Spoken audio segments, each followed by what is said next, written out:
La tradition est bonne ou pas? Qu'est-ce que vous en pensez? La tradition africaine, la tradition ethnique. Il ne faut pas avoir honte de faire partie de votre tribu. Hein. Ça fait partie de votre identité. Ça ne veut pas dire qu'il faudrait discriminer les autres ou avoir une forme de discrimination flagrante contre les autres, mettre les autres à côté et les ostraciser. Mais il faut être fier de sa nature, son origine, c'est important. Il faut traiter les gens correctement, avec amour et sympathie, mais il ne faut pas avoir honte. Ma question est celle-ci. La tradition est-elle importante? Certainement oui. Mais est-ce que toute tradition est importante? Toute culture? Est-ce qu'on peut dire que tout ce qui a été fait par nos ancêtres est correct et on doit continuer à le pratiquer? Est-ce qu'il faut tout rejeter? Pour l'interrogation. Nous sommes en Gambie. Voilà la Gambie.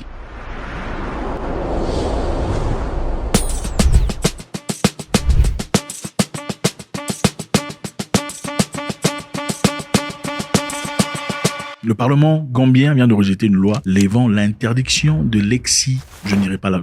Vous avez compris parce que sinon on sera sanctionné. No means no. No means no. No means no. Le Parlement rejette une loi levant l'interdiction de l'exi. Vous connaissez l'exi, c'est chez les femmes. Donc il y avait une loi qui interdisait l'exi chez les femmes. Maintenant, il y a des gens qui sont partis remettre en question cette loi. C'est-à-dire il faut lever cette loi interdisant l'exi. L'excision est une pratique culturelle importante soutenue par les valeurs et la tradition de l'islam qui sont des preuves évidentes de l'enseignement du prophète Mohammed. Il y a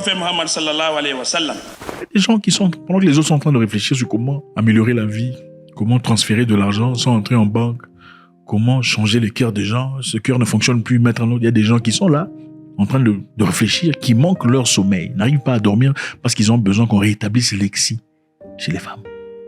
Incroyable. Juré que je ne laisserai plus une lame toucher le corps d'une petite fille. Je me suis juré que plus jamais une main assassine n'entaillerait les rêves d'épanouissement d'une femme. Et voilà que le cauchemar recommence. Les députés gambiens ont rejeté le 15 juillet une proposition de loi qui aurait levé l'interdiction de l'exi et des mutulagés chez les femmes. En vigueur depuis 2015. C'est en 2015 que cette loi existe. Donc les députés sont venus faire une demande pour qu'on enlève cette loi qui existe depuis 2015. Et après des mois de controverses et de pressions internationales, ils ont rejeté tous les amendements proposés du texte de 2015 qui aurait dépénalisé cette pratique. Incroyable. Et s'ils avaient voté en faveur de ce texte, la Gambie, petit pays de l'Afrique de l'Ouest, serait devenu le premier au monde à annuler l'interdiction de l'exi, selon l'ONU. Félicitations, on va acclamer, ce n'est pas pour la Gambie, on va acclamer pour ces gens-là qui se sont battus pour pas qu'on lève cette loi contre l'exi. Ok? Félicitations à eux. En Gambie, pays majorité musulmane, cette proposition de loi divise profondément l'opinion publique. Donc certaines personnes sont pour et d'autres personnes sont contre. Le texte présenté par les députés Amale Giba affirmait que l'exi, je ne dirais pas, vous avez compris, est une pratique culturelle et religieuse profondément ancrée. Donc c'est une pratique culturelle des Gambiens et religieuse profondément ancrée. Il était soutenu dans sa démarche de responsable religieux. Cette pratique est soutenue dans sa démarche religieuse. C'est une pratique culturelle et religieuse, donc il faut rétablir cette histoire en société. Monsieur le Président, je suis venu devant ce Parlement et j'ai juré sur le Coran que je défendrai les intérêts de ce pays. Ce projet de loi va à l'encontre des intérêts de ce pays et je pense qu'il doit être rejeté. Maintenant, on va essayer de comprendre pourquoi, quelles sont les raisons pour lesquelles, pourquoi on excie les femmes, pourquoi cette mutilation, voilà, enfin, vous avez compris, pourquoi une personne perdrait son sommeil, pour qu'on rétablisse cette histoire qui manifestement doit être douloureuse à plusieurs niveaux. Les justifications suivantes sont notamment invoquées par des groupes qui pratiquent l'ex, on dira l'ex.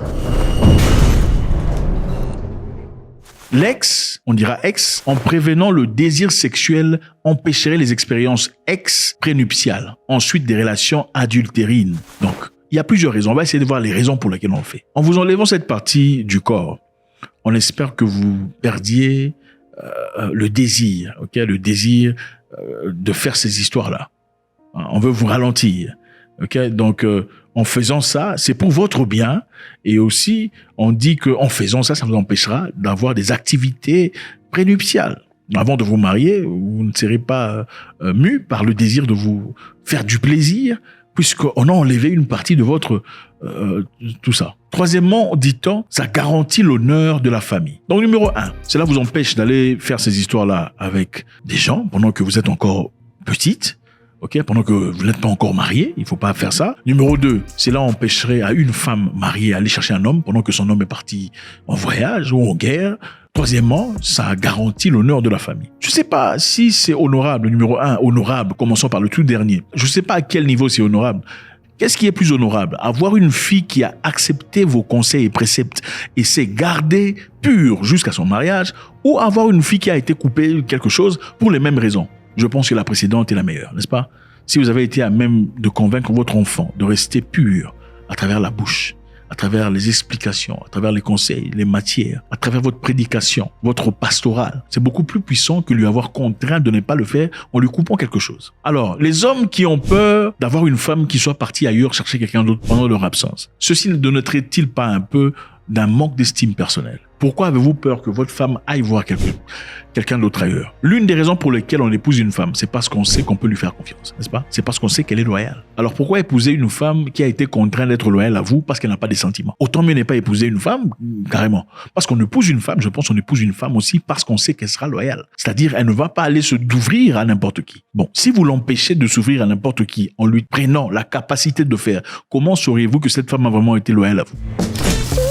Elle a été contrainte d'être loyale à vous. Et ensuite, la première, c'était, on lui enlève son sentiment, le besoin d'aller chercher un homme dans sa jeunesse. Mais quand vous coupez cette histoire-là, espérant diminuer ses émotions, ses feelings, vous faites quoi quand vous avez envie d'elle? Elle va vous désirer, vous? Si vous lui coupez la capacité biologique de désirer qui que ce soit, vous pensez que la capacité biologique rentrera quand elle sera avec vous dans la chambre? Ce n'est pas possible. Parce que si c'est ça qui cause les sentiments qu'on a à l'égard d'une personne et que vous lui coupez, c'est-à-dire que quand elle sera avec vous, elle ne sera pas en capacité de se plaire non plus. Parce que vous le lui avez pris. Est-ce qu'on peut vraiment dire qu'on a gagné là? Bien qu'aucun texte religieux ne prescrive la pratique, qui a d'ailleurs précédé l'apparition des grandes religions monothéistes, certaines utilisent leurs croyances pour justifier l'ex. La pratique se trouve aussi bien dans les populations musulmanes, chrétiennes et animistes. C'est-à-dire que l'ex a existé avant l'apparition du christianisme et de l'islam. Avant qu'on vous ait prêché ça, l'ex existait dans beaucoup d'endroits. La famille des pharaons et des gens élevés pratiquaient l'ex pour quelconque raison. Et des gens plus bas ont commencé à copier ces familles-là en exant leur petite fille dans l'espoir que leur petite fille épouse quelqu'un dans une société élevée. Je me souviens, et jusqu'à présent, je me souviens. La douleur, c'est trop. On ne parle pas de douleur. Tu ne sais même pas la douleur, tellement que tu as mal. Mais qu'on n'a pas de choix, puisqu'on est dans ça, c'est une coutume. Tu es né dans ça, tu as vu grand-mère faire ça, maman faire ça. Toi, tu n'as pas de choix. Donc ça a existé avant ça. Donc ça n'a aucune justification religieuse. Il n'y a pas dans les textes où on dit qu'il faut exer les gens. Ça n'existe pas. Certaines communautés pensent que l'ex favorise la fécondité des femmes, qu'elle permet d'assurer une meilleure hygiène et rendre la femme plus attrayante, et même de leur ôter les parties qu'ils considèrent comme masculines ou dangereuses, telles que le gland du cli. Voilà. Donc, pour eux, le gland du cli, c'est masculin. Donc, il faut enlever ça, il faut jeter ça. Ça n'a aucun sens. N'est-ce pas complètement bizarre? Donc, vous avez peur de la masculinité qui pourrait apparaître de la femme en pensant qu'en coupant cette partie, on va enlever toute forme de masculinité dans une femme. Encore une fois, c'est parce qu'on aime la femme ou bien c'est parce qu'on a peur d'avoir une femme beaucoup trop forte? En interrogation. En dehors de la douleur et du traumatisme, elle peut avoir des conséquences graves, des infections, des saignements et plus tard, stérilité et complications en couche. Infection, saignement, plus tard, stérilité et complications. Je sais pas en quoi, je sais pas. J'ai d'ailleurs déjà parlé avec une femme qui m'a expliqué qu'elle a été exée. Et en m'expliquant, elle disait que elle a du mal à avoir du plaisir, même quand elle fait avec une personne qu'elle aime vraiment pour de vrai. En effet, elle a des douleurs. Ça lui fait très mal quand elle fait avec son époux. C'est très douloureux. Et elle regrette. Elle ne l'a pas fait à sa fille. Alors, encore une fois, pendant que les gens se battent pour améliorer l'Afrique, pour faire des choses bien, pour emmener des entreprises, la technologie, pendant que les autres font tout ce qu'ils ont à faire pour améliorer les choses. En Corée du Sud, on fait des choses pour évoluer. Les Africains sont là en train de se battre pour lever une loi qui condamnait les gens qui faisaient du ex chez les femmes. C'est incroyable. Est-ce qu'on peut pas se contenter sur des choses tangibles? Tu es dans ta maison, tu perds le sommeil parce qu'on a aboli ex. Donc, toi, dans ta tête, là, tu es simplement en train de réfléchir entre les jambes des films des gens. C'est complètement... Pendant que les gens en Gambie ont besoin d'eau, ils ont besoin d'électricité, besoin de technologie, besoin d'hôpitaux. Toi, dans ta tête, en tant que parlementaire, tu réfléchis sur qu'est-ce qui se passe entre les jambes de quelqu'un d'autre. Les enfants des hommes. God bless.